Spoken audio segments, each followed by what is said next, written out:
So this series of talks is on a more technical subject on Buddhist tenets and the two truths. Usually the subject is very, very vast. It'll take a long time. So we're going to do a general introduction and hopefully talk a little bit about the two truths in these different systems. That's what the title had said.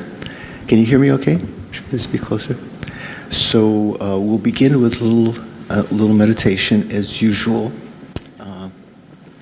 Because even though this is a philosophical subject, you might think, oh, we just start off immediately with the details and the data, philosophical stuff.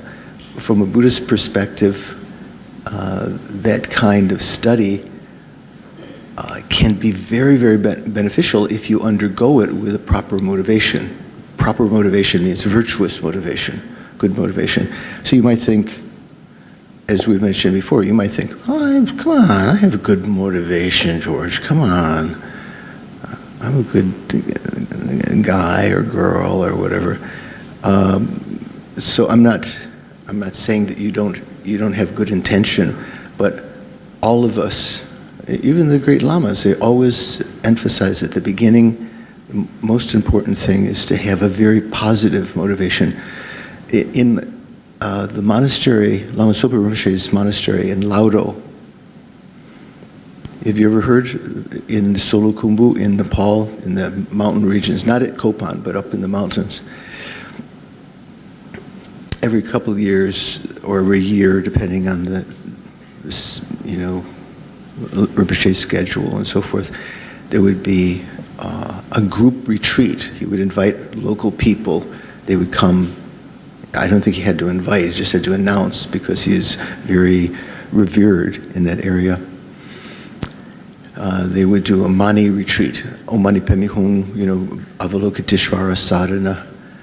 And when the sessions would begin, when Rinpoche came, when sessions would begin, some people would immediately, as soon as this started, they would start starting reciting mantra.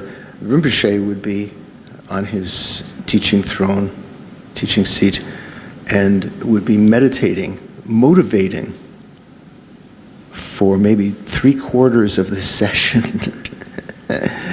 And then, at a certain point, he would begin to recite mantra, probably with much more, even just the recitation of mantra with concentration and understanding of emptiness and so forth than other people. But the main point was that he would spend a lot of time in trying to develop a positive motivation, because that's what gives the general, what's coming ahead, it gives the general outline of it. It produces, it's kind of like the inertia, the initial motivation. Of course, you can have motivation during the action, whatever it is, whether you're making generosity, doing prostrations, studying, whatever. And your mind might be sometimes virtuous, sometimes might get distracted and go down and so forth. But having made a positive motivation, it covers that entire period of time of the action, sort of like an envelope that determines the general tenor, the general quality of that. So we try to generate a good motivation at the beginning. Sometimes prayers are said, as you know, and sometimes they can evoke some positive emotions on good motivation in us. But sometimes they might just be words. So that's why I generally prefer to do meditation and think of these things slowly. So relax your body, sit comfortably, let go, tell yourself, relax, come on. Relax your shoulders, and then within that, relax your mind, which means to let go of any expectations or any thoughts, any other things that you may have been thinking about before. You can think about them later. And just as though, just like if I were to ask you to listen right now, you might be hearing the air conditioner or something. You don't have to produce a sound to listen to. In the same way, if I were to say to listen to your breathing or watch your breathing, observe it, you don't have to control it.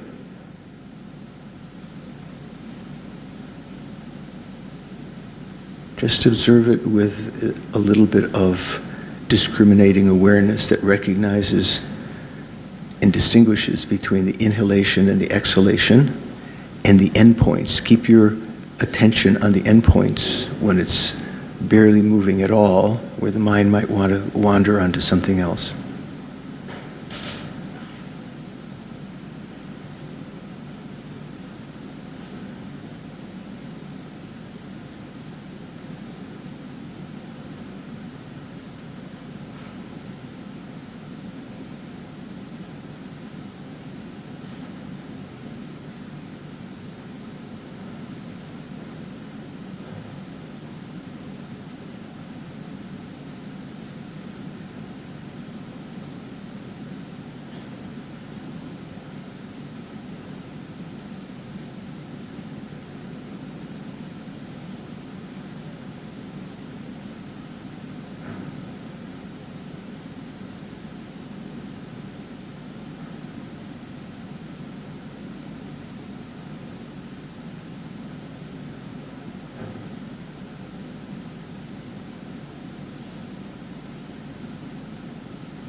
So if you begin and you're a little bit distracted in other thoughts, tighten up your awareness.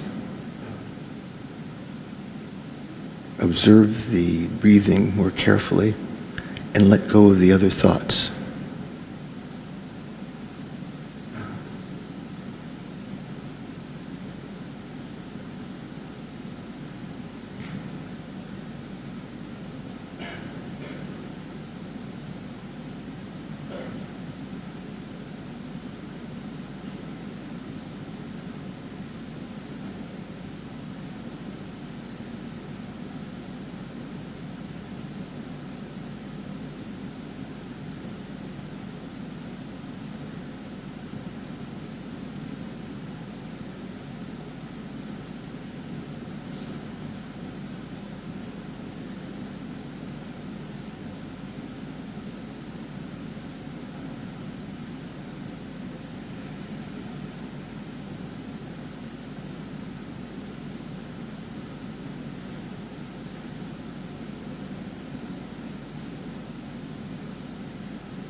once the mind is a little bit calm this way, follow one breath to the top of your head, so it was going through your nostrils to the crown chakra, to your throat, to your heart chakra.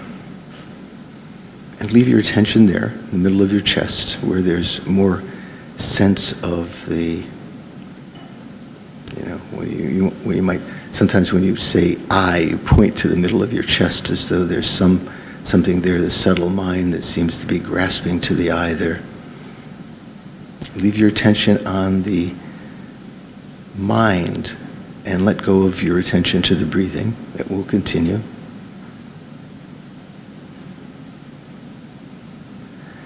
If you've done this meditation for some days now, try to recall and develop a remembering consciousness of this sense of the spaciousness of the mind that's based on experience. Like the water of an aquarium within which fish are swimming. The fish, if you look through the aquarium wall, are very obvious, these fish-like thoughts. But the water, being transparent, is difficult to focus on. Same thing with the clarity of the mind. It's just a much more subtle object than, say, the breathing. You can begin to get an intuition of it by recognizing the thoughts come and go without hindrance within the mind. Mind is though like a clear mirror. Whatever you present to the mind is as though reflected within it.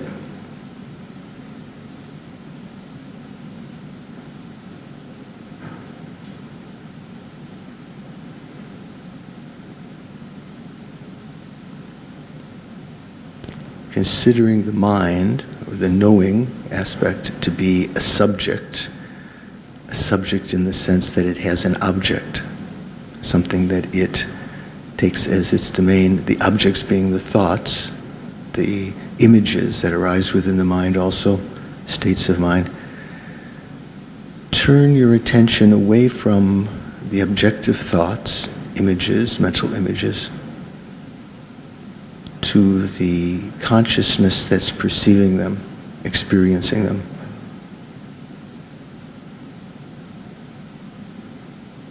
The subjective mind, the mind itself that is clear in knowing.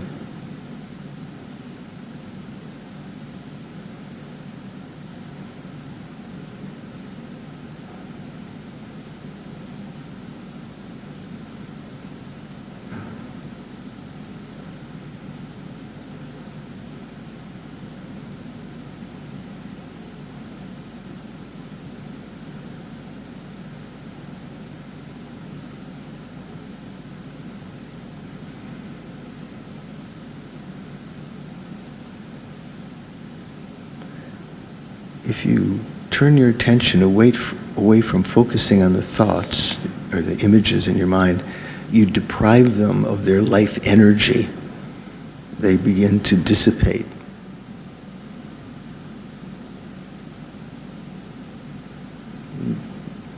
They become less obvious and sort of disappearing. They become less frequent, arising less often.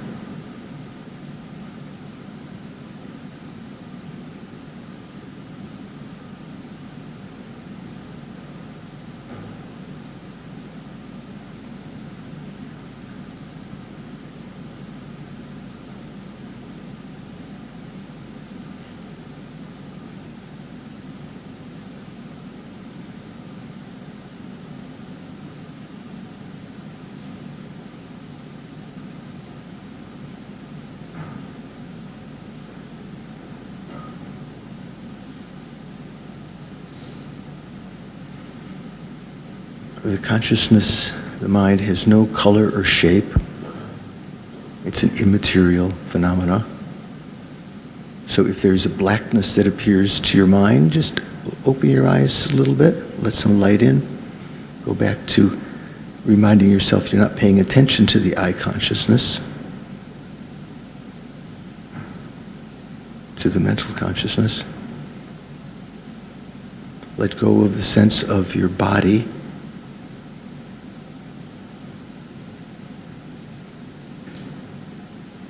That's appearing to your mind as an image.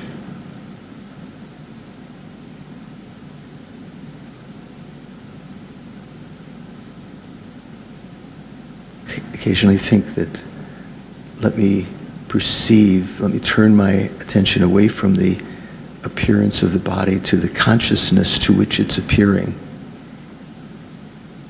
Just as it's the nature of that consciousness which is clear and knowing.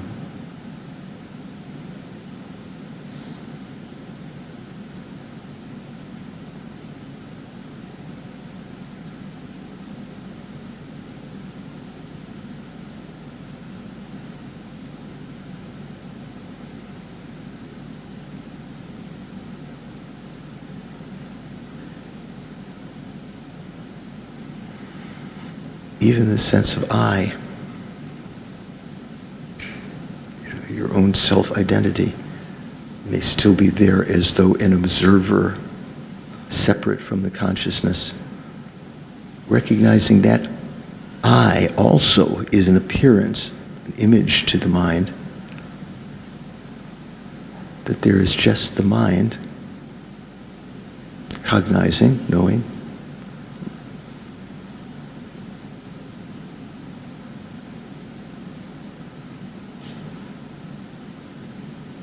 refocus on the subjective mind that's like space, clear and knowing.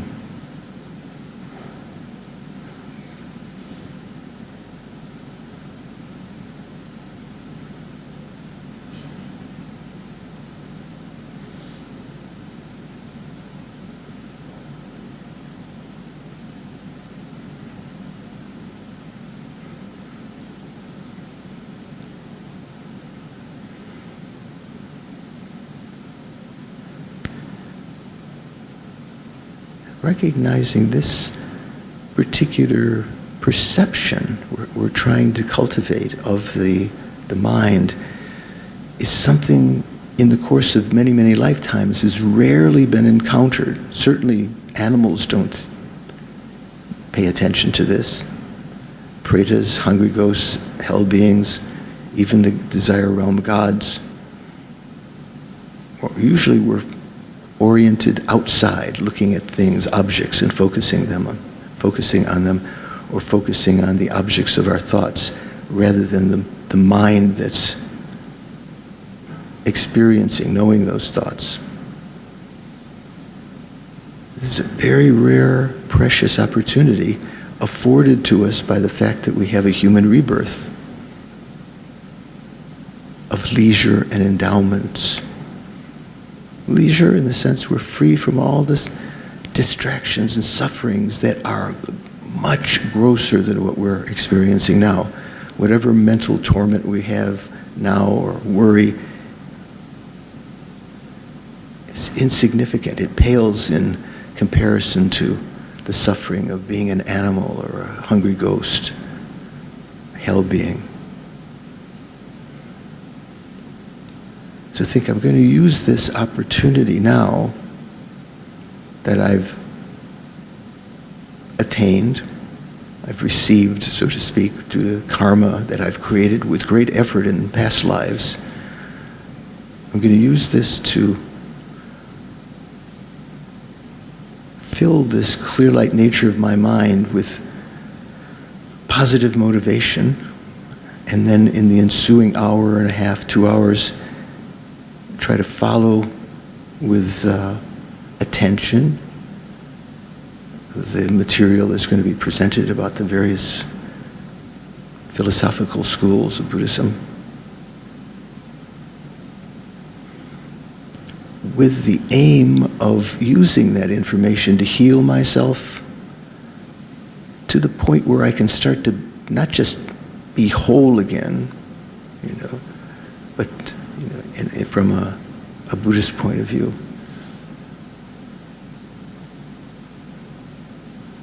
But to develop positive motivation sort of develop strength, like having healed from some illness of self-grasping and self-cherishing, then to continue on with your exercise routine, to build muscle after you've recovered, to build positive states of mind within this clear light nature of the mind. The negative states can be eliminated, positive states can be produced.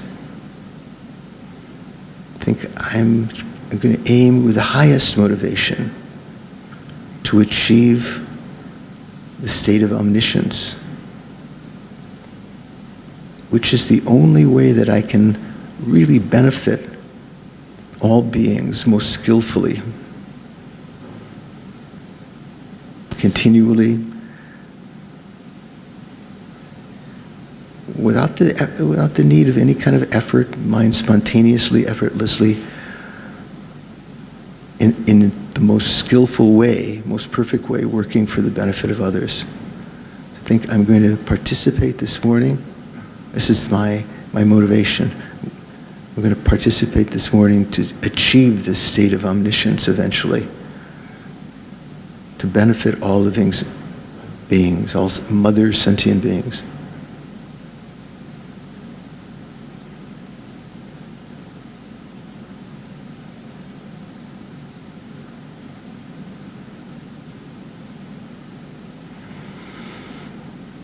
As though we were going on a long trip, whatever individual circumstances arise along the way, the vicissitudes of life, the ups and downs, looking beyond them to our final destination, to enlightenment, as our goal.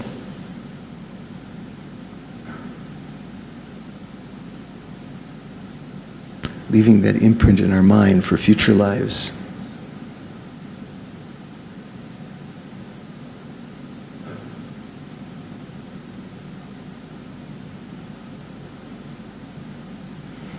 I'm going to listen, participate this morning in order to achieve enlightenment for the sake of all sentient beings.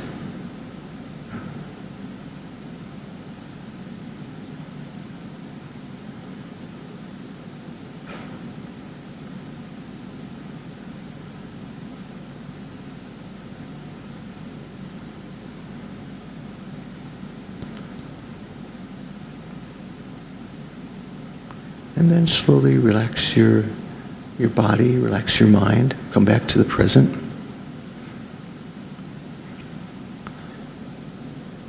I mean, you are in the present, but I mean, bring your attention to the present here.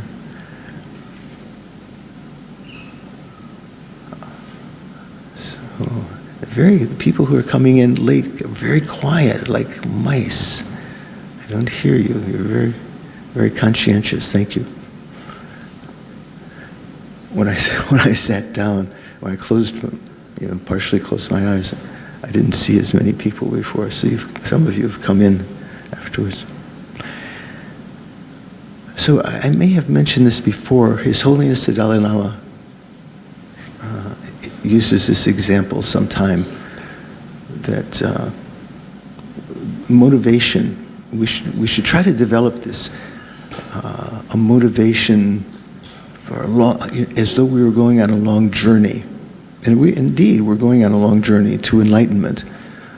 Whatever life you have right now, there might be, you might feel there are obstacles in your life. For many of us, we have the feeling, we have the feeling, I don't have any time to do meditation. I have to work. Come on, I have to work. I have family obligations, children and husbands and wives and brothers and sisters, and I have, I need some downtime, go to the disco or watch TV or something like that. So in the end, we might feel we have very little time to practice the Dharma. But to try to develop, when you do have time, this long-term aim, where I'm going, the final destination is enlightenment.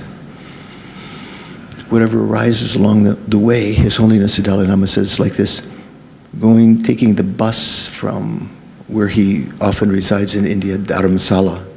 There's a bus you can take. I don't know if he's ever taken the bus, but he mentions, he's probably heard from others, take the bus down to Delhi. So along the way, and this has been my experience too, the bus may stop for tea somewhere, like in the middle of the night. You get on the bus at 11, the red eye, they call it, or whatever, it's going to arrive in Delhi the next morning. So, 2 o'clock stops at some tea shop, completely dark, just a few little lights on. The tea maybe is not very good, it's a dirty place, and you might, develop unhappy mind. But just to think, where you're going is to Delhi. It doesn't matter. These little, sometimes you'll go to a bus stop along the way, very nice. You have some nice experiences. Sometimes not so nice, very frightening, bad. But doesn't matter. You're going to this final destination. That's very, very useful. Lama Yeshe, my teacher, Lama Yeshe used to say, when when someone might have a jealous mind of someone else, someone of another tradition or someone else in our community or whatever, just sort of unhappy mind for various reasons. Lama would say, we're all going to the same destination, dear.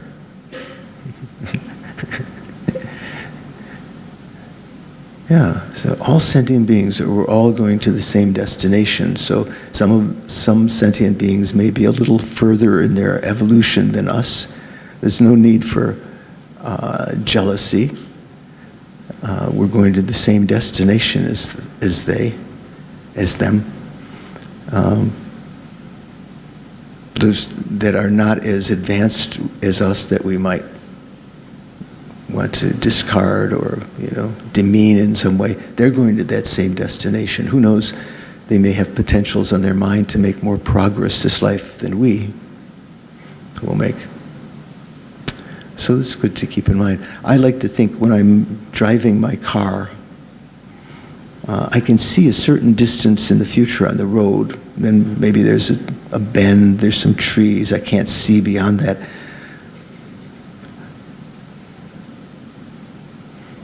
Like that, we can sense a certain, although we can't see with clairvoyance, we can sense a certain inevitability of what's going to happen today, tomorrow, although it might be very, very different than what we imagine. But beyond that, we're not sure.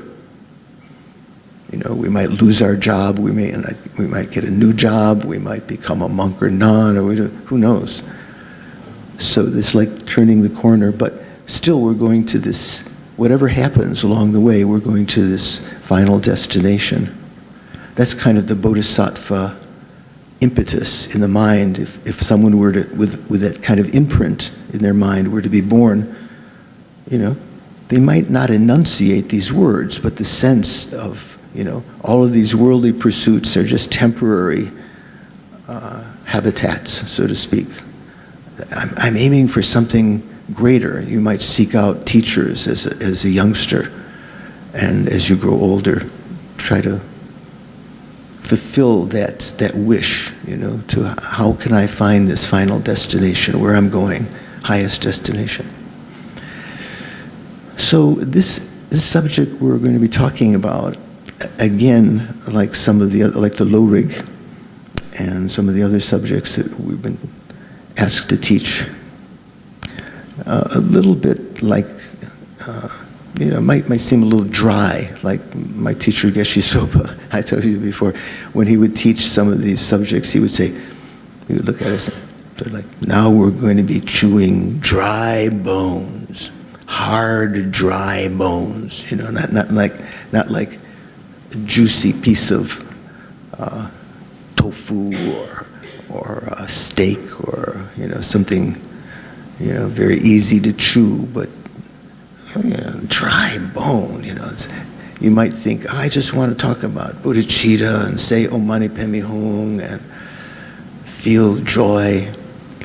this particular subject, the philosophical systems, they're called, one way of calling them is tenets. Do you know the word tenet? How would you define tenet? What would you say? How would you define the word tenet? Yeah. The English word. Tenet is what? Like lieutenant? No, that's different.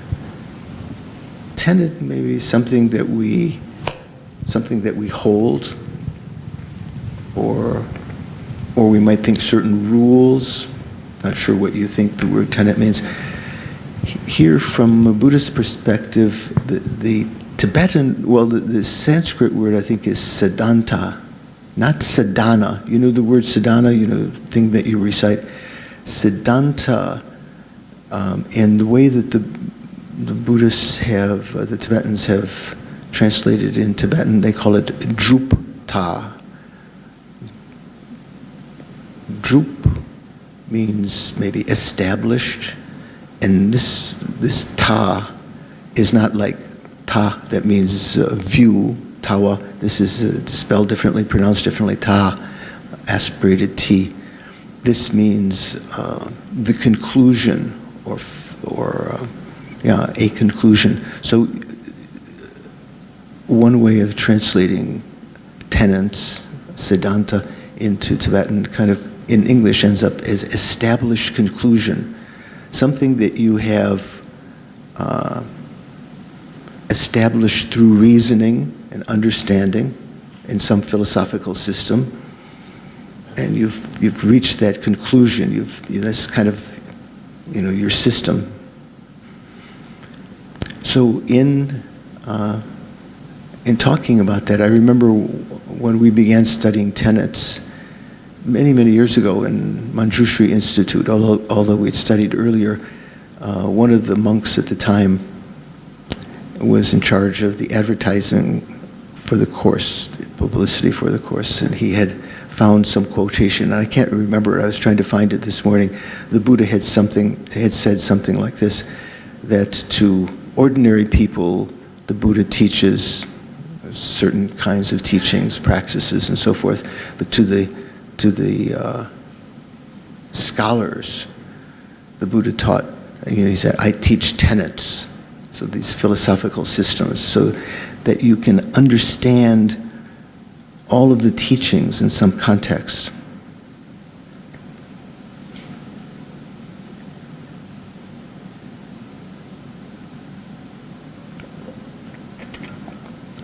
So in general, we could say that there are Buddhist tenets and non-Buddhist tenets. We're not going to talk much about the non-Buddhist tenets. They'll come up peripherally, by the way, along the way. Generally, in the exposition of Buddhist tenets, when they talk about the non-Buddhist schools of thought, philosophical thoughts, they usually talk about the systems that existed in India at the time of the Buddha. We're not going to talk, you wouldn't find in Buddhist texts a critique of Christian tenets or Muslim tenets, or but you would find critique of the various Vedic schools that nowadays we think of as somehow, we use the general term Hinduism, right? Hindu or something. Most of these thoughts had their basis in the ancient scriptures of the Vedas, but there were some other exceptions. So generally you could say non-Buddhist, Buddhist tenets. Of the Buddhist tenets, if we divided very grossly, we could say there are the tenets of the Hinayana and the Mahayana. You've heard those terms before, right? Hinayana, some people object to that term because it sounds condescending, the lesser vehicle, but this is actually the terminology the Buddha used. It refers to the philosophical points of view that were the basis for aiming for one's own personal nirvana, to become an arhat, to escape from samsara. The Hinayana. The Buddha taught also another set of teachings for those that had a more courageous mind, perhaps more intelligent in a certain sense, that had in the faculty, higher faculties of understanding, had more capacity, that he called the Mahayana, the great vehicle. I think I've told this story before, no, about when I was I live in North Carolina now, in the States, and many years ago I had visited the town near me for a course that I was asked to teach over a weekend. One lady had been assigned the duty of driving me around. You know, she was my ride person, and she had she was a florist, you know, and she had her vehicle was an old Cadillac hearse. Do you know what a hearse is? Is that a term you use here? You carry the dead body in, what do you call it? Not an ambulance, but when you're going to the funeral, maybe many people here are cremated, I don't know. Do they have hearses here, you know? Sometimes they're very nice cars, because out of reverence for the dead. And so she had a Cadillac hearse. It was old, and she used it in the back. Instead of putting bodies, she put the flowers when she was delivering them. So when I came up to this, she was, in her Southern American accent, she said, "I call this the Mahayana, the great vehicle." She might have had a small Volkswagen or something that she called the Hinayana, I don't know, the little, you know, the lesser vehicle or something. So a vehicle, or yana, is something that gets us to a destination. So the Mahayana is called that because it gets us to the great destination of enlightenment. The Hinayana is called that by the Buddha himself because it gets you to the lesser destination of a personal nirvana, that eventually, from higher tenets point of view, Mahayana point of view, you will eventually leave that lesser destination and achieve the highest destination. Everyone will eventually achieve Buddhahood according to higher philosophical schools. So, non-Buddhist Buddhist tenets. Of Buddhist tenets, we can divide grossly into Hinayana and Mahayana tenets that are the basis for those practices. And the Hinayana tenets generally, nowadays, although there are many varieties of schools that came up, philosophical schools in the Hinayana, let's say, and these various schools sometimes were just differentiated by different teachers. They had just slightly different way of explaining things, but they established their system of, you know, how they interpreted Buddha's teachings. Or it might have been a particular community or monastic college that had their own point of view. But generally nowadays we divide into two main Hinayana tenets. No? Oh no, the lady behind you was, I thought you were shaking your head. You might have just been getting a fly out of your ear or something like that. Yeah. So, generally we say there are two Hinayana schools of thought, philosophical schools, two tenets: the Vaibhashika, like V-A-I, Bhashika, and the Sautrantika. Sautrantika sounds a little bit like the word sutra, which just says S-U. This is S-A-U-T-R. It's a little bit similar. So it's somehow related etymologically to the word sutra. So here the Vaibhashika is considered the lesser, less sophisticated, less correct than the Sautrantika, which is considered slightly more sophisticated than the Vaibhashika. And in the Mahayana schools, of the Mahayana tenets, there again, many teachers came and taught, but they generally could also be put into two general tenet systems. The Chittamatra, have you heard of the Chittamatra? Or another name for Chittamatra is Yogacara, Yogacharya. Chittamatra Chitta means mind. We were talking in our lower class, Chitta. Matra is not the word mantra, mantra that you say, oh, Moneypenny Home, or some other mantra. This is matra, M-A-T-R-A. Matra in Sanskrit means only, or mere. So the mind-only school, you could call it the Chittamatra. That's one school of the Mahayana, and the other was considered to be the pinnacle of the Mahayana schools is called the Madhyamaka. Madhya in Sanskrit means middle. In Tibetan they say u. Like, Uma Thurman? Have you heard of Uma Thurman? The actress. She's the daughter of Robert Thurman, the famous Buddhist scholar in America. Robert Thurman was, I think, the first Westerner to be ordained in the Tibetan tradition by the Dalai Lama. Many years. Then he lasted as a monk for, I think, 1 year or something like that, 2 years. In one of his wife's revelations, I don't think she wrote a book, but some article, interviews with her, she said that he was too interested in wanting to take drugs or something like that, so he gave back his ordination. Eventually became a very famous scholar. So his daughter, I think is maybe his only daughter, he has a couple of sons, he named Uma.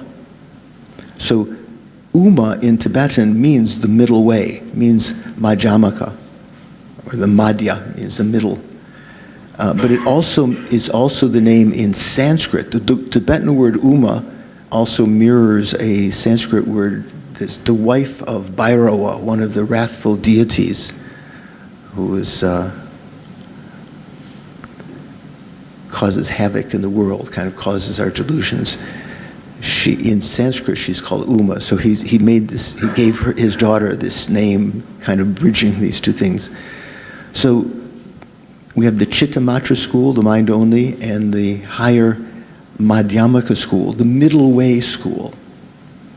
In fact, that's one of the hallmarks of the Buddhist teachings. When he said that he taught the middle way in a very fundamental way. We might say the Buddha taught the path of moderation between extremes of sensual indulgence. Like when he was first born, he was born as a prince, had all of these pleasures, pleasures of the senses and power and so forth. And he gave that up. He sought teachers, and he spent 6 years after deciding that these teachers had no more to teach him, he wanted to find out for himself. He spent 6 years in ascetic practices, the opposite of that sensual indulgences and sensual life that he'd had as a prince. So became emaciated, lived on just a berry a day for some of that time. So then he settled on a middle way, it said. So very, very, just showing this behavior that the total concern and interest and involvement in indulging the senses, just finding the happiness of this life is not the way. And totally abandoning all concern for your body, your health, nutrition and so forth, and just, trying to push through is also not the final way. It's a little bit like tuning an instrument, it said, that when you tune, I'm not a musician, but I've been told this, when you tune a stringed instrument, you have to start from tight and loosen it a little bit, then tighten and loosen until you get the right tension. Is that right? If you start from loose, the string is sort of just, you have to tighten it up a little too tight first, and then, okay, then loosen a little bit, and I've gone too far, get back to that. Does that sound familiar to you? So like that, maybe the Buddha's first, when his practice going to that extreme of asceticism was like tightening up, and then he realized he had to loosen up a little bit to find the middle way, to find the correct balance. So he'd used that terminology in general. It doesn't mean only, that physical manifestation of his life, giving up the indulgences in pleasure to that extreme asceticism, and then settling on a medium, taking food as medicine, not to indulge all the pleasures and not avoiding it completely, thinking that it might pander to your attachment and so forth, finding a middle way. That was meant to mirror this search for truth. We might, through the various philosophical tenets, systems, we might tighten up, going through the various systems, our view of what is real and what is conventional, what is ultimate, what is conventional, and so forth. And settling on the right view, that's what is talked about, the middle way. Not holding a view, for instance, that might say that nothing exists. This is all illusion, that nothing exists at all. That might be too tight. Or to sit the other view that might say things really exist. This is kind of what our ordinary worldview is today. Even scientists, there's a real world out here. Don't believe those religious people. Talking about there's some, that this is maybe not the ultimate reality. All atoms, this is all there is, atoms and molecules and energy and so forth. And so settling on a middle view, the middle way, madhyamaka, or the madhya, the middle, was the aim. So we're narrowing down. We're not going to be talking so much about the non-Buddhist tenets. So of the Buddhist tenets, generally, we talk about the Hinayana tenets, the Mahayana tenets. Of the Hinayana tenets, we're going to mention a bit about the Vaibhashika, the beginning, and the Sautrantika systems. And just introduce that so as you hear more later, leave an imprint in your mind to be able to go further. And some of you have studied this already, so it might be just a little bit of a refresher for you and going into some details. And then of the Mahayana systems of tenets, the Chittamatra, mind-only school, and the Madhyamaka, the middle way school. Okay. So let's say of the Vaibhashika school had a whole bunch of, like they say, there were 18 different variations. It's kind of like a catch-all for other than Sautrantika, most of the lower schools. I'm not sure in the enumeration, I'll have to check. I think the modern day Theravada may have been an offshoot of one of these Vaibhashika schools. There's said to be, in various enumerations, they said something like 18 different schools, of philosophical schools, slightly different, holding slightly different viewpoints sometimes, what they accepted. They said, no, that's it, you got it wrong. It's this way. The Buddha said this rather than that, or he meant this when he said that. One of those, I believe, one of the 18 or very aligned to them is the Staiviravada. So today we say Theravada, right? You've heard of Theravada? Thera is the Pali word that means, Thera means an elder. And like, for instance, amongst the monastics, once you've been ordained for 10 years as a bhikshu or bhikkhu in Pali, you can put the appellation after your name as Tera. Like you're an elder. So it gives some gravitas, some, oh, he's been around for a while. If you've been ordained for 20 years, you're called a Mahatera, great elder. I don't know, I've been ordained for more than 30 years. I don't know, there's a Supra Mahatera or something like that. So for instance, Venerable Brahm was the same. Achan Brahm, right?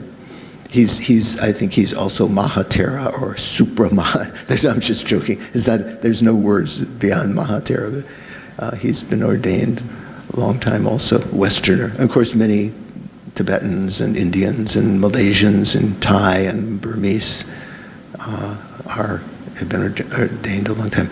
So the word you may hear like Theravada, or referring to one of the Theravada monks as a Tera, meaning an elder. But the Sanskrit word is not Tera, it's actually Staivira. You may see that if you read the sutras. The same word, it's just that in Pali things are simplified, right? The TH in Tera doesn't symbolize two consonants. It's one consonant, an aspirated T. Do you know what I mean? Like if you say the Sanskrit alphabet, ta, there's more aspiration, more breath come out. So that doesn't, in Pali generally you don't find juxtaposed two different consonants. Like we talked about before, like the word karma in Sanskrit, where you have an R followed by M, karma. In Pali, it's simplified to kama. They double the M. They don't have two different consonants juxtaposed. So stai vira is simplified for some rules in Pali to Tera, saying that means elder. So the Staiviravada was either one of the 18 schools or aligned to one of them. Of those 18 schools, that's the only thing that's of the Vaibhashika that seems to be existing today as a living system. So they base the Vaibhashika system was kind of explained in a book called Mahavaibhasha that was composed in ancient India after the time of the Buddha. And the people who followed that text as a general, it was like their Bible. Not, the sutras, of course, and the Vinaya and the Abhidharma were in a sense, the Bible.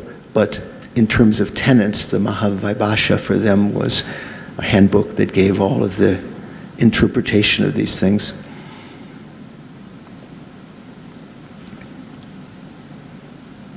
Let me see. Vaibhashika, I'm reading here from a very brief exposition of the four schools.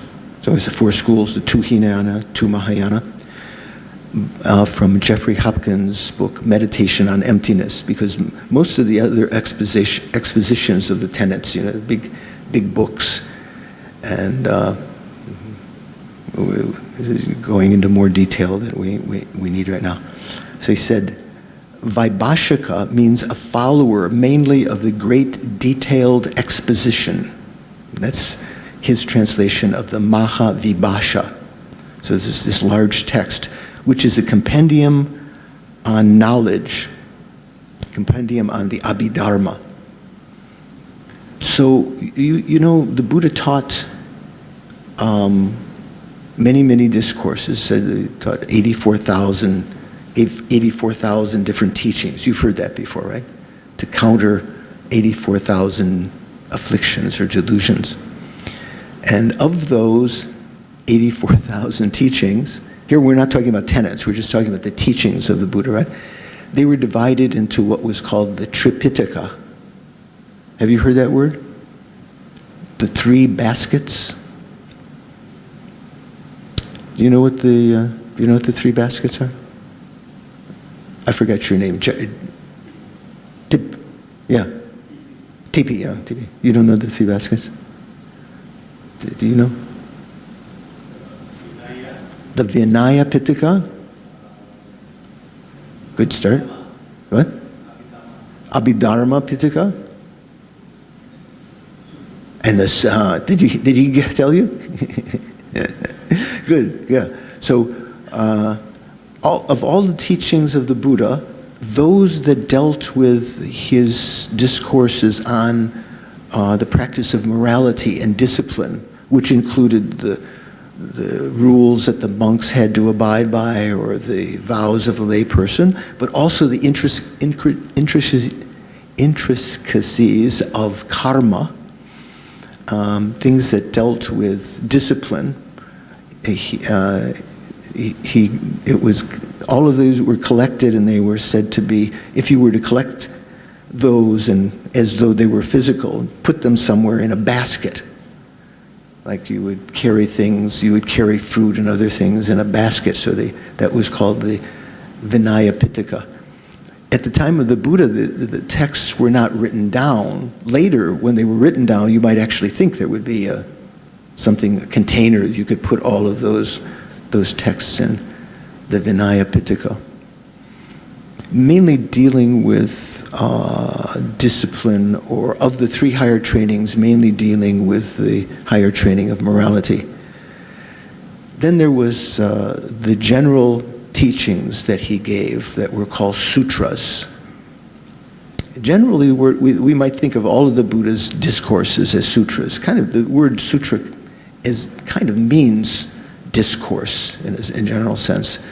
But when we talk about the Sutra Pitaka, all of those teachings that the Buddha gave that in general dealt with the higher training of concentration, or we could say meditative states, the higher training of dhyana, right? That people often say concentration. It's not exactly the word concentration. Usually we use for something else, but it's close enough. Higher training of concentration. All of the sutras that generally dealt with that, all of the discourses, were called the Sutra Pitaka. And then all of the teachings that he gave about more deep knowledge, higher knowledge about what was ultimate and what were, the stages of the path and everything. They were called the Abhidharma. Abhidharma, the higher dharma, higher knowledge. So this, the Vaibhashika was mainly followers of the great detailed exposition, the Mahavibhasha, which is a compendium, is a compendium on the Abhidharma, on knowledge.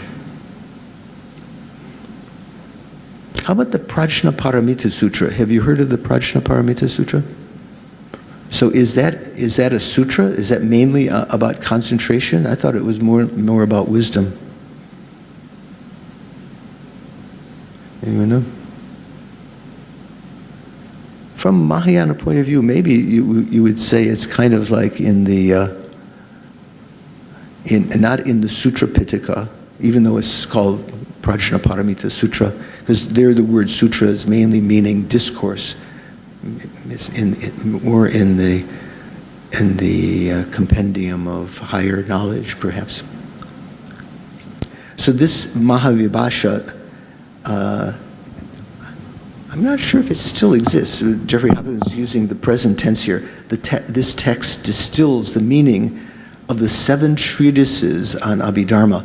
So of the Abhidharma teachings that the Buddha gave in the Theravada, generally there were 7 main texts. Did you know that? I think some of you are. Did you know that? You have peripheral vision. You're looking in front. When I point to you, you know that I'm pointing at you. How do you do that? Maybe he's Buddha. I don't know. No. Of course, Buddha would say he's not Buddha. So you don't know what the 7 are. Does anyone know? I don't mean the names, but what was the significance? They were 7 texts that became renowned after the Buddha's time, that supposedly they themselves were not composed by the Buddha, but they were composed by various of his disciples, like Shariputra and others, from their understanding of the Buddha's various discourses on Abhidharma, higher knowledge. And those 7 texts became enshrined as the text to study if you were studying Abhidharma. Okay? Because they sort of supposedly drew upon all the Buddha's discourses on Abhidharma, higher knowledge.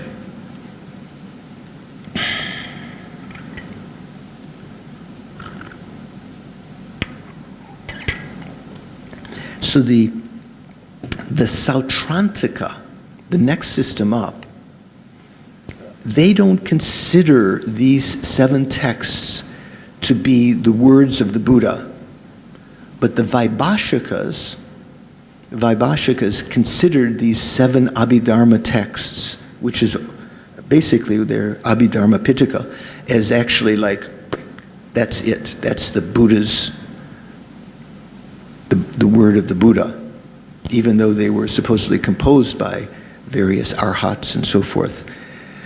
From the Sautrantika point of view, some of these beings who composed the texts may not have been arhats. They may have made errors. So these 7 texts were not the actual word of the Buddha.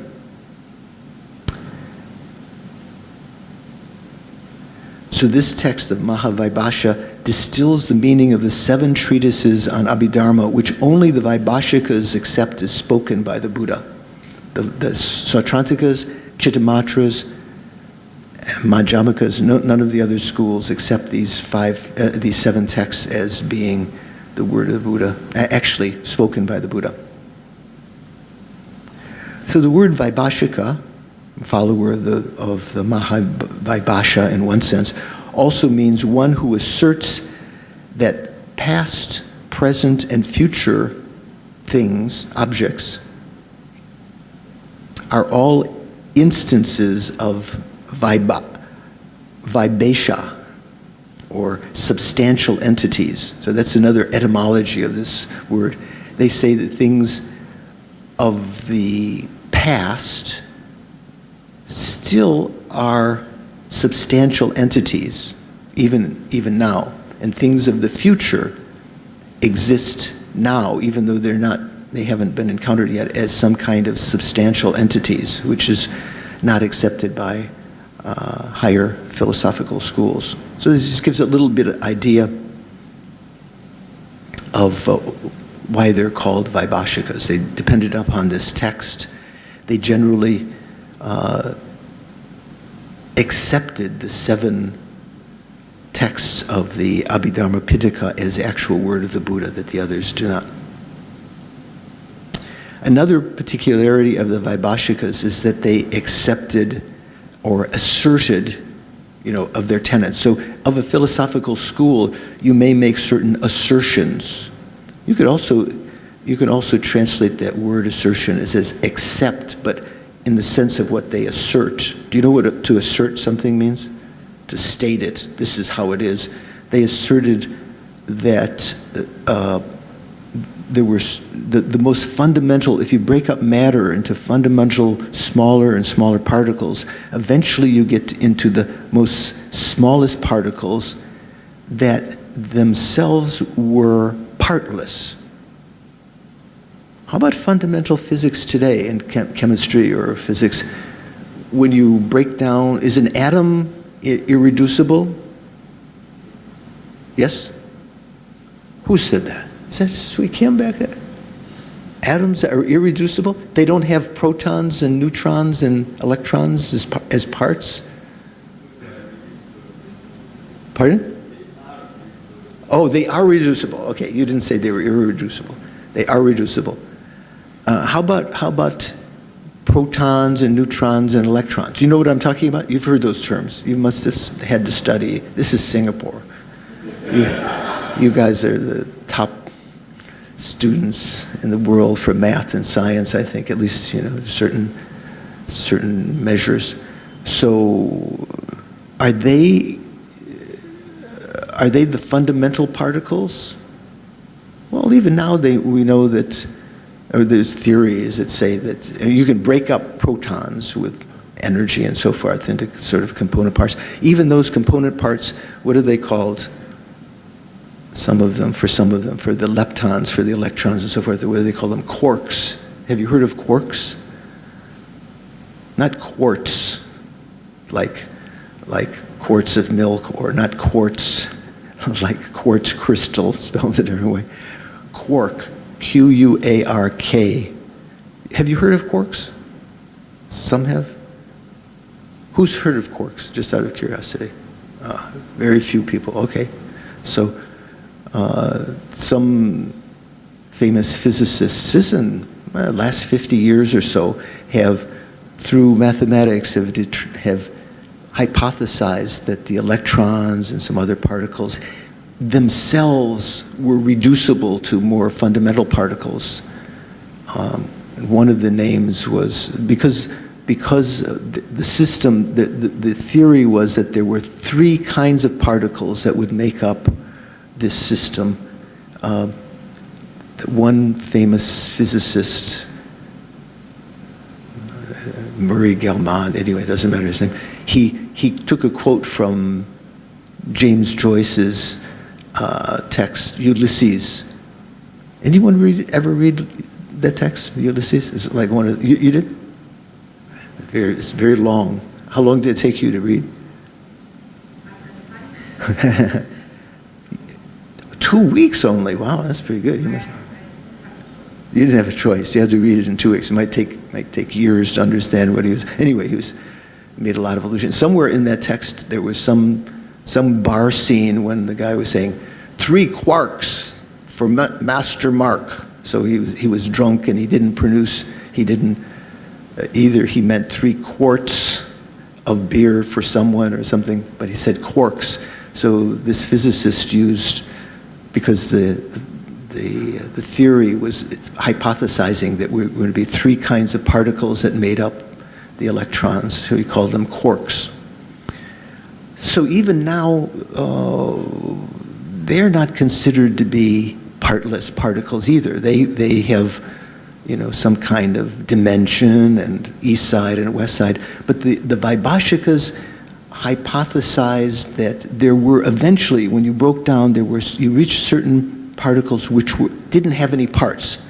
So that would mean they didn't have a north side, a west, a south side, and he said, not that, if you placed anything here, you could say, oh, there's a side facing you, and then there's the opposite side, and there's a side on the left, as though partless particles had no dimensions.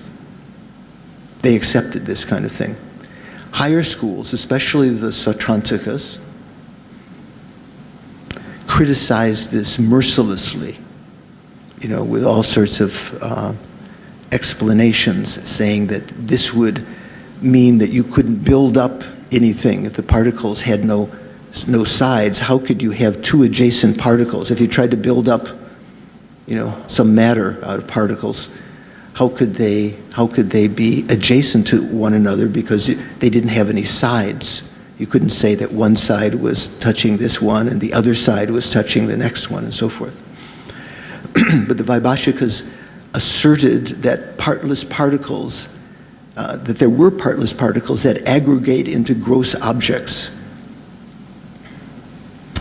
And then of the Vaibhashika, so just getting some general idea about Vaibhashika. So the Vaibhashika had several sub-schools. As I said, there were 18 generally considered to be 18 subschools. One of them was from the region in India called Kashmir.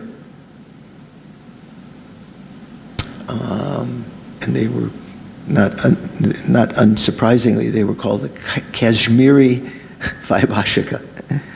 What the Kashmiri subschool, they asserted that these partless particles do not touch one another, but are held together by space. So they were trying to get around this argument that, you know, that seemed to be you know, some complications if you talk about partless particles. Other Vaibhashikas said that the particles surround each other without any space between them, while others say that they touch each other. In any case, gross objects were formed through the aggregation, you know what that means? The collection, putting together of particles, partless particles. And thus that external objects that we see, objects which are entities external to perceiving consciousness, you know, cups and, you know, my iPad and our body and so forth, things that we see and we hear and smell and taste and so forth, that external objects were said to exist truly. So they said that objects did exist, this aggregation of partless particles, combination, collection of partless particles, making some gross objects, and those gross objects existed in reality. They were true. Okay? They were true. Let's say they were true. They truly existed. Now, those of you who have heard of, you know, studied some of the teachings on emptiness and so forth, you know, when we talk about emptiness, we say the emptiness of true existence, that nothing exists truly. It has a particular meaning in the Madhyamaka school. Here, the way that the Vaibhashikas were using the word truly exists, it may be a little bit different. Generally,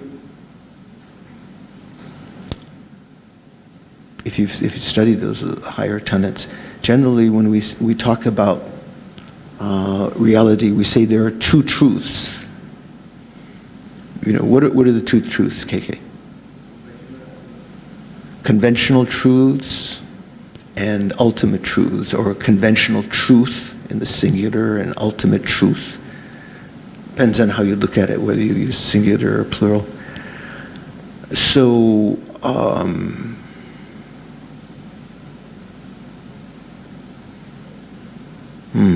what would ultimate truths from the Madhyamaka point of view would be emptiness of true existence.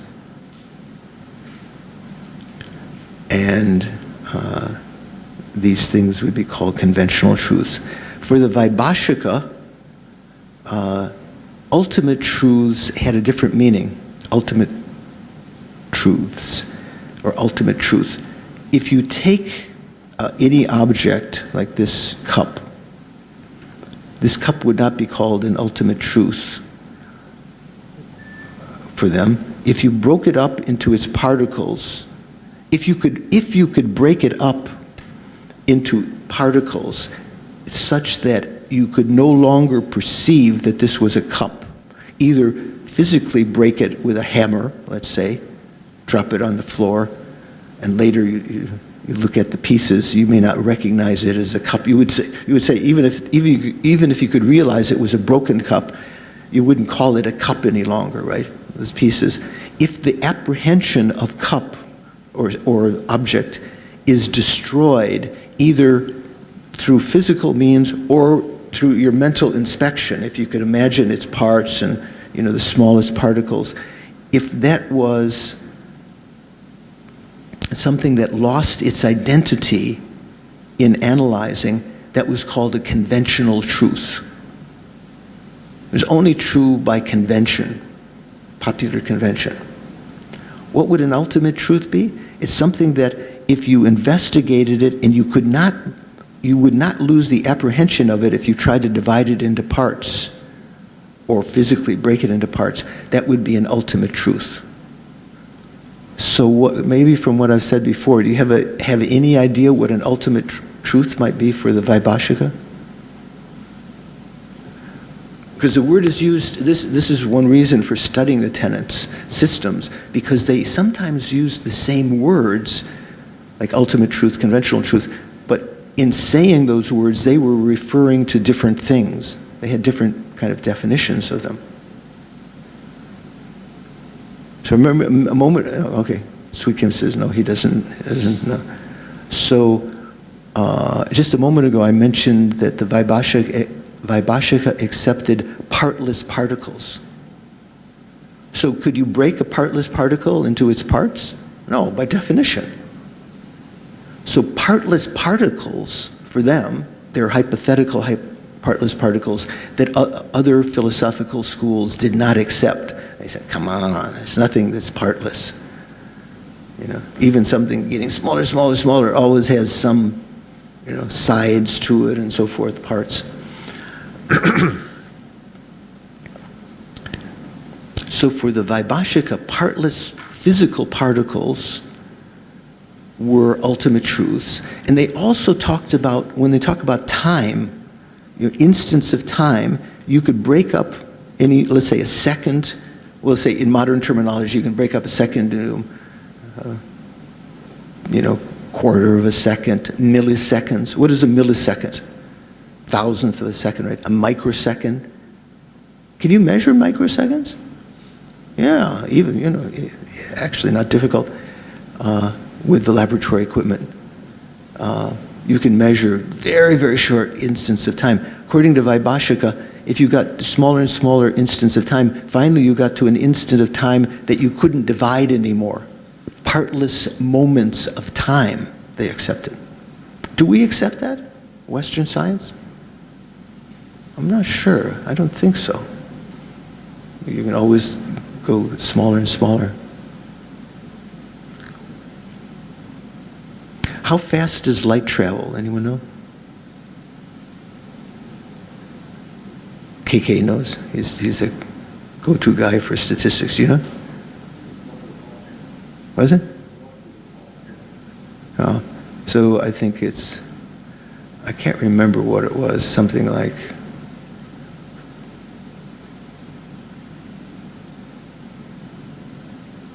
so I think something like 4 feet per microsecond, 186,000 miles per second.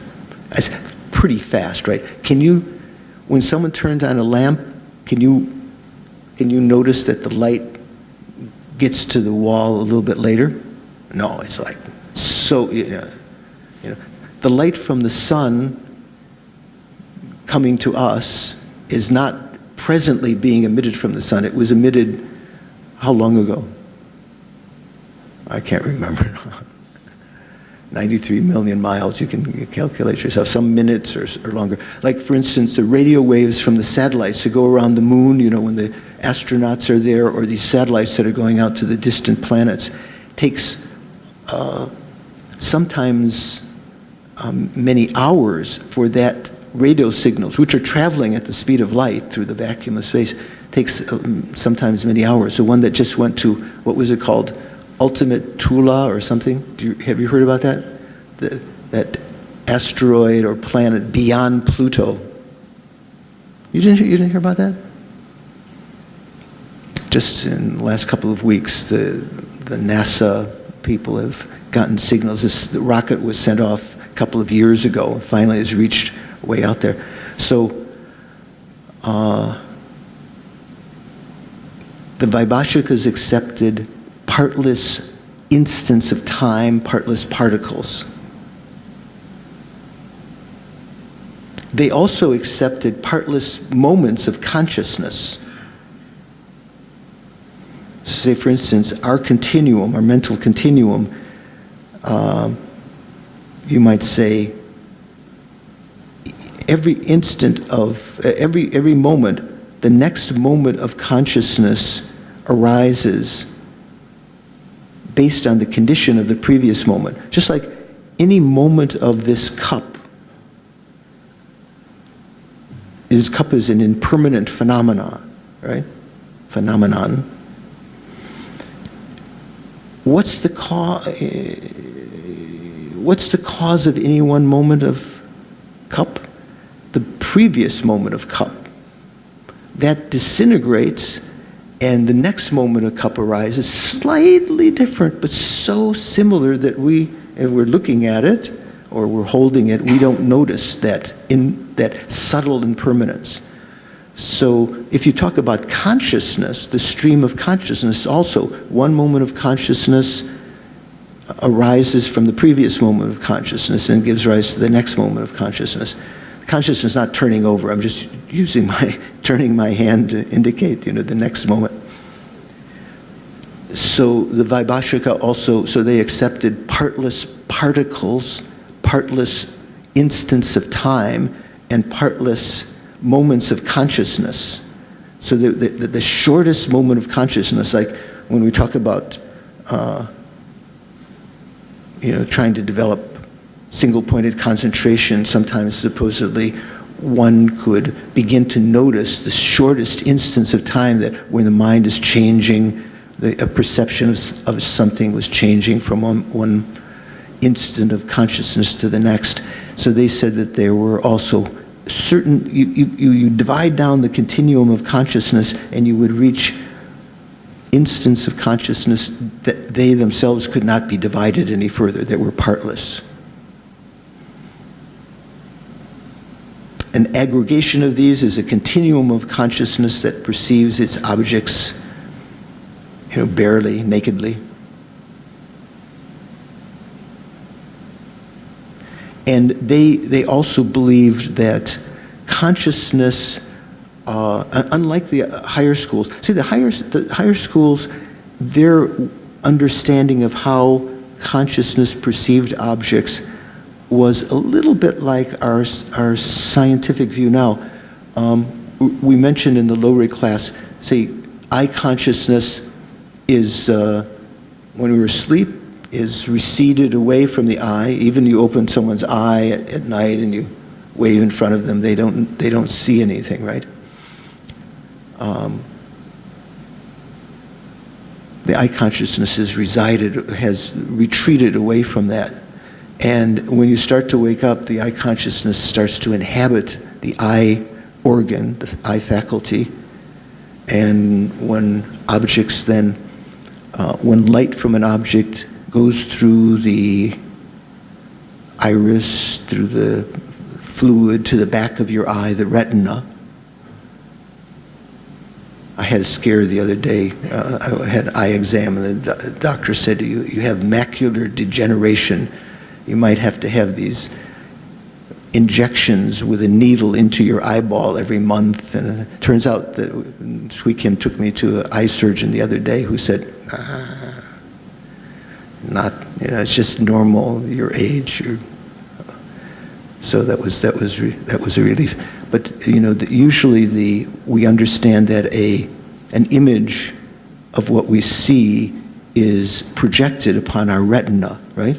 Western side. This is very much sort of Buddhist idea, the higher tenets, and that the eye consciousness that inhabits that faculty, some subtle matter within the retina, the rods and cones of our eye, that it is generated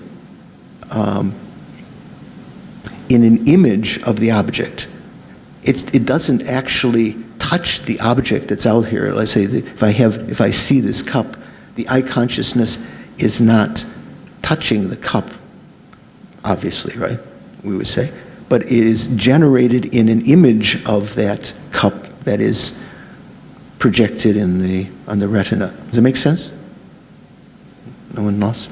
For the Vaibhashikas, they had, again, from higher school point of view, different, what seems like a more fundamental, primitive understanding. They said that in bare perception, direct perception, that these consciousnesses, not just the eye, the others also, they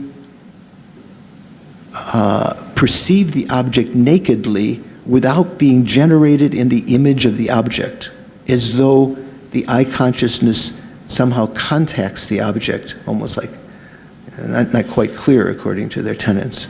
Maybe some people had particular, Vaibhashikas had particular views of that. So these are all just giving you a little flavor of some of their views. So for the name of this section on the four tenets was conventional and ultimate truth. So one of the things to center on here to remember about the Vaibhashika, what they considered to be ultimate truths. Do you remember? What were ultimate truths for Vaibhashika? Things, well, you could say that was an example of an ultimate truth, but the meaning of ultimate truth was something that when either physically or mentally divided would still, you couldn't destroy the apprehension of it. Unlike conventional truths that if you physically broke or destroyed, broke into parts, or you mentally analyzed into parts, at a certain point you would no longer be perceiving cup, right? Those would be conventional truths. Yes?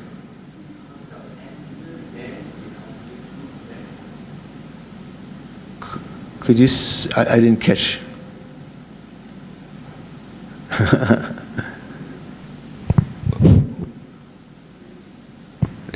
Would the concept of emptiness be an ultimate truth for them then? So generally if you look through the Hinayana canon, so the Vaibhashika was part of the Hinayana, right? So what is the Hinayana canon today is generally what we consider to be the Theravada canon. That's the only thing we have. Do you know what I mean by canon? I don't mean the thing that shoots cannonballs. A canon is a great collection, right? That's supposedly something that's authoritative that we call a canon. I think they use in Christianity also and so forth. So the canonical texts, the Tripitaka of the Theravada, if you go through those, I don't think you find the word shunyata in there, emptiness. You find the word shunya, empty. Maybe the word shunyata comes very few places, but in general, in those discourses where it comes up, it's not referring to what the higher schools mean by emptiness, the emptiness of the self. In the Hinayana canon, Theravada canon, the word that is used generally is anatma. Do you know what that means? Huh? Atma means self or soul, I, Atma. You've probably heard that before. Like Gandhi, what was Gandhi's title? You know, the famous Indian? What do they call him? Mahatma, right? Maha-Atma, the great being, the great soul. You've heard that word, so it comes in a lot of different contexts. So, if you wanted to say no soul or no self, you have to have some negating particle on it. Like in English, we have a lot of negating particles that say, you know, what? It's like a prefix that means not, you know, or less, like sugarless means no sugar, right? Or payless shoes. There's a place in the we have in English we have a whole bunch of things, some that come before the word, some that come after. So in Sanskrit, one of the very common, there were several also negative particles, but one of the most common was just the syllable a. So because Atma begins with a, you couldn't put just a before it to say Atma. Then the rule of grammar there was you change the initial a, that's the negating particle, to an. So anatma means no self, or you could say selfless. Does it make sense? So they didn't talk about the word emptiness when they did talk about it, if the Buddha talked about it in the sutras, in the Hinayana canon, it was talking about just very gross, like this, he would say, this temple is empty of monks. There were no monks in the temple. There could be monks in the temple, so that doesn't correspond to the higher school meaning of emptiness. Emptiness in the higher school, the emptiness of monks in here right now, or let's say the emptiness of an elephant in here right now. Is there an elephant in the room? One of you an elephant? We don't see an elephant. We talked about this in the other class. The lack of an elephant in this room from the higher tenet's point of view would not be called emptiness, because an elephant could be in this room in theory. Emptiness refers to the lack of something which was never there from the beginning. We thought was there. We thought there was this, let's say, this self, because it appears to our consciousness very vividly, but it was never there from the beginning. So emptiness only refers to that concept, not to what the Buddha mentioned in the Theravada scriptures when he talked about shunya, as like, oh, the emptiness of monks in this temple. That's not a fully qualified emptiness. That's just a superficial meaning of emptiness. So, where were we? Pardon? So, anattama, yeah. So, anattama. So, interestingly, you've heard of the Prajnaparamita Sutras, right? The Perfection of Wisdom Sutras, Mahayana Sutras, discourses, kind of higher knowledge. When the Buddha talked about emptiness, there are different length Prajnaparamita Sutras. One of the shortest is called the Heart Sutra, right? We talked about also the 8,000 verse, 10,000, 8,000 verse, 25,000 verse, 100,000 verse Prajnaparamita Sutras. I think 100,000 may be the longest. And there are other Prajnaparamita Sutras the Buddha taught at various times, talking about the concept of emptiness. That was the main subject matter of varying lengths. You know what the shortest one is? Is it the Heart Sutra? You think it's the Heart Sutra? No, behind KK. What's this gentleman say? What's your name? What? Your name is couple of what? Oh, you're just coming. I was just asking what your name was. Melvin. So, what's the shortest Prajnaparamita Sutra? Do you know? Couple of pages. So you'll be surprised. The shortest Prajnaparamita Sutra is called the Prajnaparamita in one letter. Even though actually the discourse is a sentence or two, it's not a couple of pages, but it says that when asked, the Buddha said, ah, because ah is negating particle, right? So that just the syllable ah,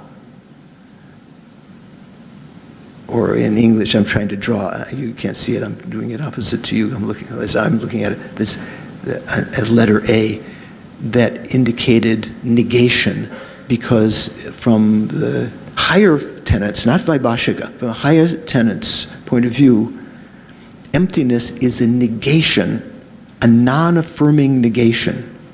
We mentioned in one of the other classes. What does that mean? You're negating the existence of some kind of thing, like this particular kind of self that's appearing to your consciousness, while not affirming anything else, not saying that, not implying that something else exists. You're just negating that. Like say, if I say, not elephant, that doesn't imply horse. It just implies not elephant. There's no elephant. Doesn't imply cow or cup. Is a cup a non-elephant? Yeah, but saying non-elephant doesn't imply any of those things. So those are that's like a non-affirming negation. Emptiness is a non-affirming negation. So in its most, shortest way to describe, the Buddha said, just the syllable non, and when that comes before Atma, it has, just because of rules of grammar, the negating particle, when it comes before A of Atma, becomes An. So An-Atma means selfless. So in the Hinayana scriptures,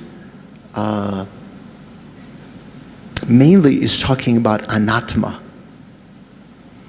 And it doesn't really talk so much about the selflessness or the anatma of outer objects, whereas the upper tenets do. Like say the Madhyamaka does talk about, we use the same terminology, selflessness of persons and selflessness of phenomena in the Madhyamaka. But the Vaibhashika wouldn't use that. Generally, the only way you would talk about the selflessness of the Durian is that it doesn't exist as an object of enjoyment by a self of persons. So in that way, it's selfless, but sort of indirectly.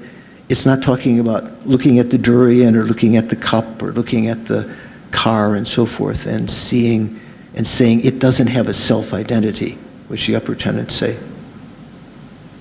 Okay, so here we're getting into some subtle points. Some of you who are just want some first take of tenets, you might be confused by some things. Some people may have been dissatisfied with just some superficial, so we're trying to find some balance here. So for the Vaibhashikas, Vaibhashika system, ultimate truths are objects that can bear analysis. This is just reiterating what we said. That means even when reduced, either physically or through the process of analysis, physically you reduce it, break it, or through the process of analysis, you're thinking of its parts. Ultimate truths are things that, when reduced, either physically or through the process of analysis, they still generate in a perceiver an apprehension of themselves. So we know that if we break this cup with a hammer, although you might know those are the pieces of a cup, you don't perceive cup.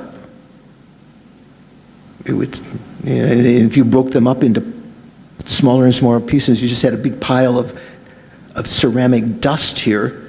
You might not even say it's pieces of cup. You don't know what it is. Oh, someone left a mess here. You don't know. You don't. So that's not an ultimate truth. But the partless particles are. For instance, a clay pot, if broken with a hammer or analyzed into parts, no longer generates a consciousness that perceives a pot or thinks pot. Right? Therefore, a pot is not an ultimate truth. Mug, whatever. However, the matter of the pot is still matter, even down to the finest unbreakable particle, this partless particle. Therefore, objects such as partless particles, partless moments of consciousness, and permanent phenomena are ultimate truths. I left that off before. Permanent phenomena.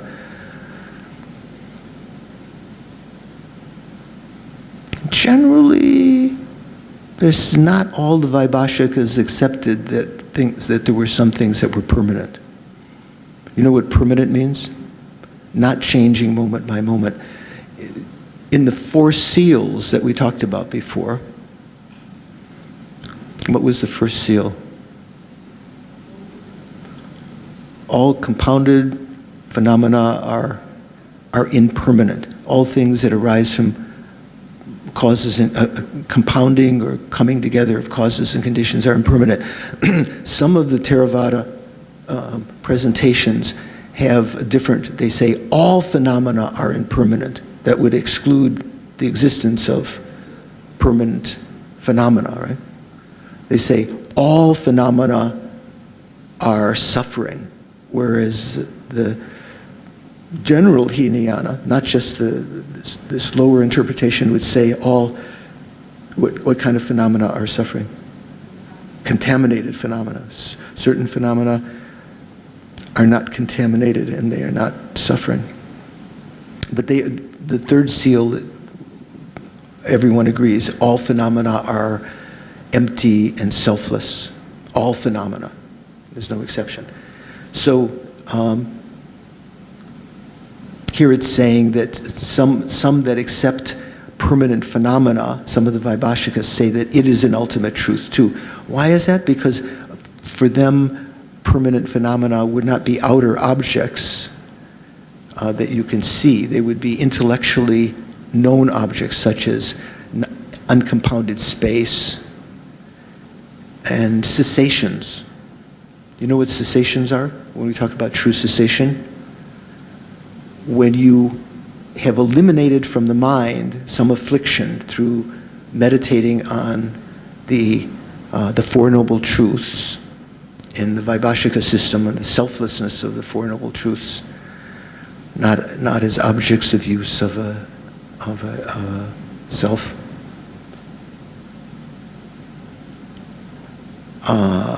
When you eliminate the delusions through understanding selflessness, they are eliminated in such a way that you've taken them from the root, so they'll never rise again. That's called a true cessation.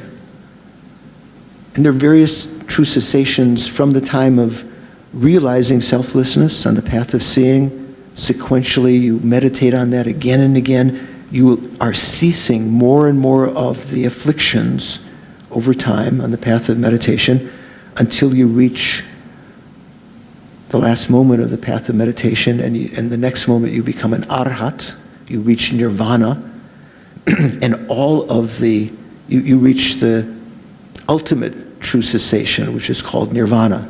Nirvana is also an example of total cessation of all of the afflictions.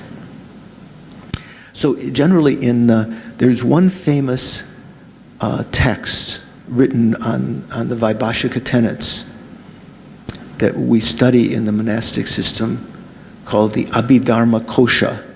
Have you heard of that? Have you heard?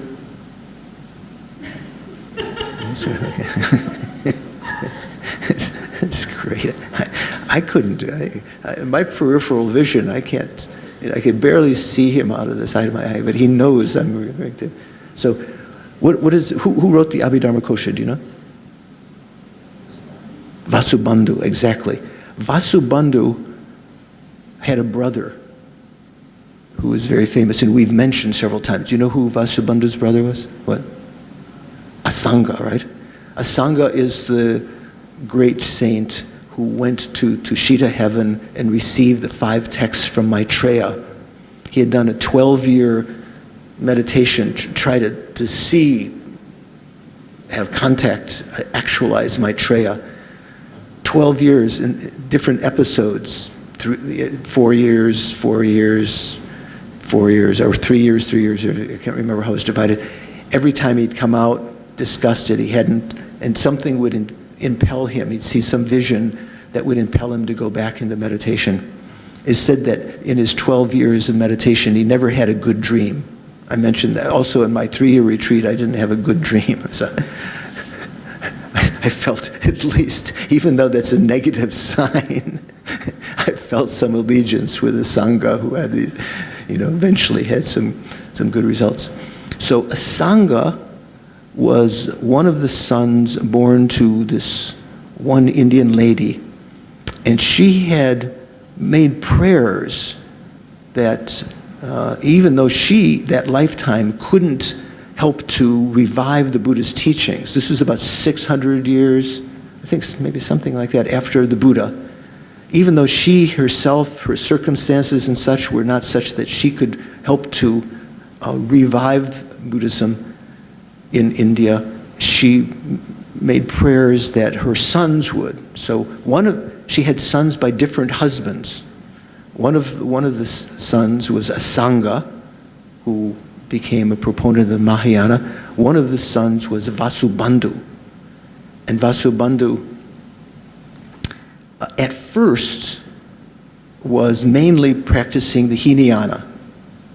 And he disparaged the Mahayana. He disparaged his brother Asanga. Asanga is talking about the Mahayana, talking about all these things that are not existent, like a sky flower. Do you know what a sky flower is? It's an example in some of the scriptures. It's something that doesn't exist. What's the sky flower? Do you know?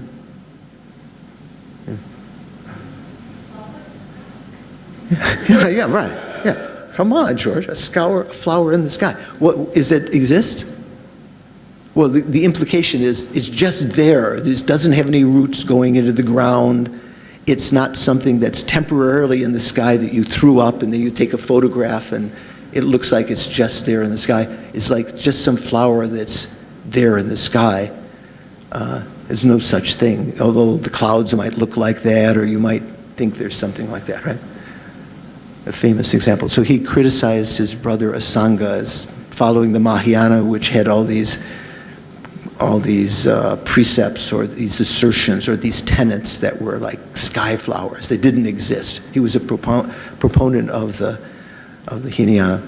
Later, in listening to his brother Asanga recite the Mahayana Sutras, every year Asanga would take a certain time to recite all of the Mahayana Sutras. I don't know how long it took him, many days, weeks. And in that time, he would often get lung disease. Have you heard lung?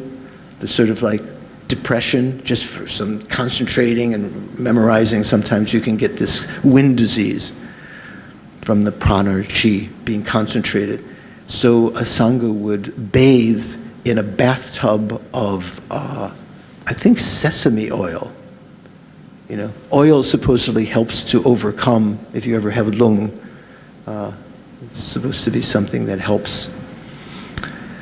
So during that time when Asanga was reciting the Mahayana Sutras, Vasubandhu was listening, you know, and he said, wow, this makes sense. Wow. So he had a complete reversal of his previous position criticizing the Mahayana, and actually wrote text in the later part of his life, many great treatises on the Mahayana, especially in the Chittamatra school. Remember the two Mahayana schools, the Chittamatra and the Madhyamaka? His brother Asanga wrote mainly about the Chittamatra, the Chittamatra school also, yeah. So, forgot where I was going with this.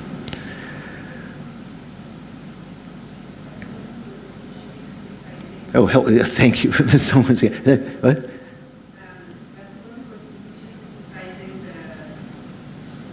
Yeah, so Vasubandhu was criticizing the Mahayana. So in penance, you know, when you try to purify negative karma, you apply the four opponent forces. You know, you regret, take refuge, generate bodhicitta, or at least take refuge. You vow not to do it again. One of them is called the power of the antidote. Sometimes you do something positive to counteract the negative karma that you've created. If you've stolen, for instance, later in trying to purify that, you might make generosity. So in criticizing the Mahayana, he realized he had criticized the Buddha's teachings, because he realized that the Mahayana was actually the teaching of the Buddha. So he wrote this book, Epidermic Osha, as a remedy, as a to try to praise, to understand the Buddha's teachings. He didn't write about the Mahayana, he wrote about the Vaibhashika, about the Mahavaibhasha. And Abhidharma Kosha, Abhidharma is a word that means higher knowledge. Kosha is a word that means like storehouse, or also kosha, if you have a sword, if you take the sword out of its container, the container, what do we say in English, a sheath or something? What is it? Scabbard. So the word for that also in Sanskrit is kosha, or storehouse. So it's sort of like the storehouse of the Abhidharma he wrote. It was mainly talking about the Vaibhashika tenets, which we're talking about here, but slightly from the Sautrantika point of view. The Sautrantika was the system above the Vaibhashika that criticized partless particles, they criticized other kinds of things. Like, so for instance, another assertion of the Vaibhashika was that, oh no, I'll just leave it there, yeah. So, in the Epidermic Osha, many of the sentences that were relating, that were talking about the Vaibhashika point of view, but Vasubandhu wanted to indicate to the reader that was not actually right, because he was writing this from the point of view of the Sautrantikas. He would end the sentence with a certain particle, grammatical particle in Sanskrit, which would kind of meant like, so they say. Yeah. In Tibetan, I can't remember what the Sanskrit particle was. In Tibetan, it would end in lo, L-O, la, naro, lo. Generally, that particle would not be at the end of a sentence unless you were calling the sentence into question. What do we do in English? We say, oh yeah, yeah. All men are really smart. Yeah, right. Or something like that. You know, you'd say something, maybe by your intonation or some word there. So he kind of left little tidbits in the Abhidharma Kosha that he himself, Vasubandhu, was not agreeing with that.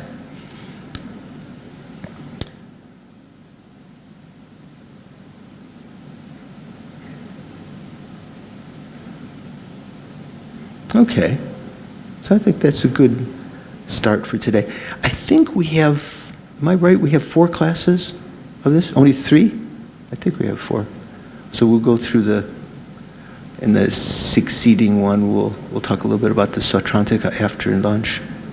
Next week we have 1, because there's a puja, I think maybe the week after that. Anyway, we'll try to go through these. Just a general introduction. So in conclusion, just before we go for a lunch break, anyone have any questions or, yes, I can't see you back there. Is that Mabel? Yeah.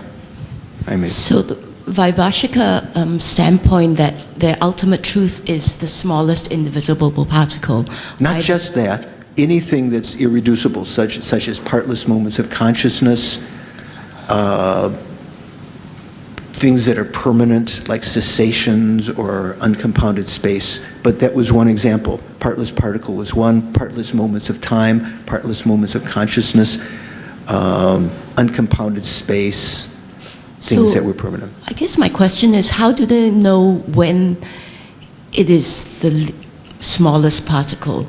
And if that smallest particle is their definition of ultimate truth, it's really up to the perceiver how small that particle is defined. So it's kind of like ultimate truth is shifting depending on the perceiver. Yeah. So really, because the upper tenets also, even today we can divide things in the laboratory much finer with cyclotron beam or something, or different things. We can divide things up much smaller particles than they could with a hammer in that time. I don't know what else, in ancient India, 500 years before Christ, when the Buddha was there 600 years before, how fine particles, but they hypothesized, and maybe they took from some of the Buddha's teachings, their interpretation of what the Buddha had said. They interpreted that there was some ultimate small particles, ultimate in that sense that they were ultimate truths, in the sense that they were irreducible. You couldn't get any smaller than that. Whereas things that were aggregation of those smallest particles of matter or of mind or of time, aggregation of those were conventional truths. Okay, but ultimate truths were, it wasn't as though that they could actually, they didn't have I don't think they had lenses at that time. What was it much later that people developed lenses to have microscopes and things to see smaller and smaller. So this was just an assumption on their part. In fact, was it a correct assumption? No, it was not a right. It was a wrong consciousness. It wasn't a right. Presumption, remember, of the 7 ways of knowing, we say, or correct belief meant that what you were believing was actually the case. This was a belief of theirs which was wrong from our point of view. Okay. Anyone else have a comment? Yes.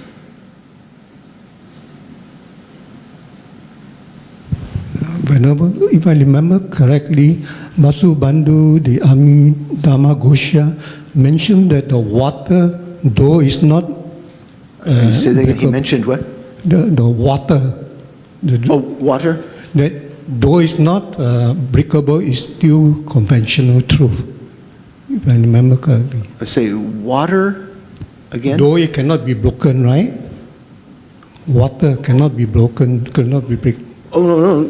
I think remember generally correctly. in the Vaibhashika system, which Vasubandhu was explaining in the Epidermic Osha, I think water is understood to be composed of atoms. Yeah.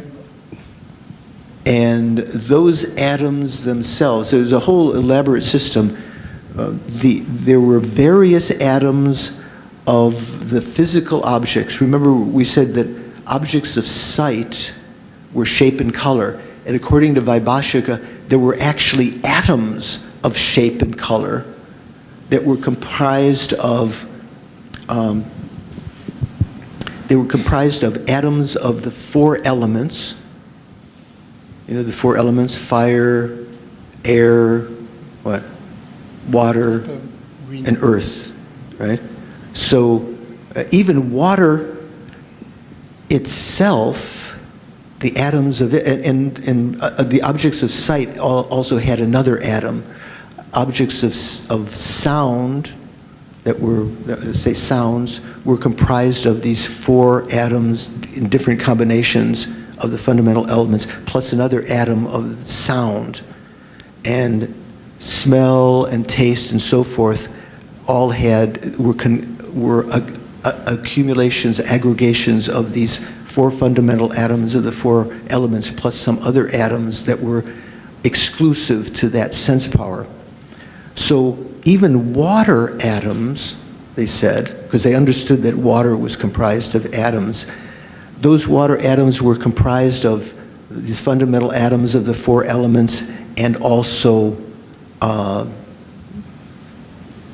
let's say, it also had, water atoms also had atoms of touch, because you can touch water and you have a tactile sensation.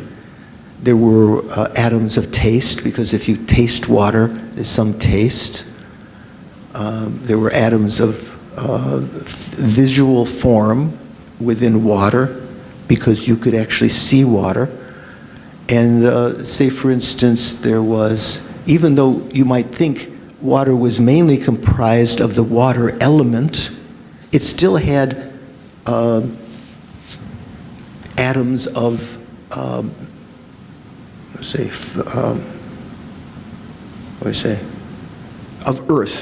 earth atoms in it, because you could float. You could float on water, so it had some ability to support, like the earth element. So generally all phenomena, according to the Vaibhashika, were comprised of these atoms, and those atoms themselves, say the atom of water, could be broken up into these other constituent atoms. They themselves, at a certain point, you would reach something irreducible, some partless particles. So I'm not sure. If you can find the quotation where you said you couldn't break up water, I'd be interested to see. We'll see in what context that is. Okay? So we're going to take a break for lunch till 1:30. Good thinking, good comments, observations. Let's we'll make a more thorough dedication at the end, but just try to think, wow, we created some karma chewing on these dry bones this morning, some virtuous karma. analyzing the Buddhist teachings, leaving imprints in our mind as we hear, teachings later that refer back to these things. We'll be able to understand these subjects in context to eventually understand emptiness, to develop bodhicitta, renunciation. Due to these merits that I've created this morning, may they become the cause of my continued spiritual development up to and including enlightenment for the sake of all sentient beings.